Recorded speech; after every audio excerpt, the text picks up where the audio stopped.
Right now they're placing down the door ridge caps. These ridge caps have to be hand nailed at the top of the ridge, also utilizing the SureNail technology.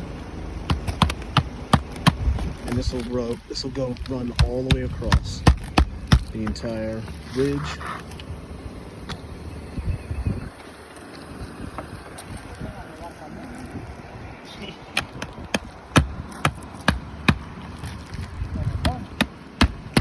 SureNail technology is going to ensure we get 130 mile-an-hour wind rating all the way from the ridge down the entire roofing system.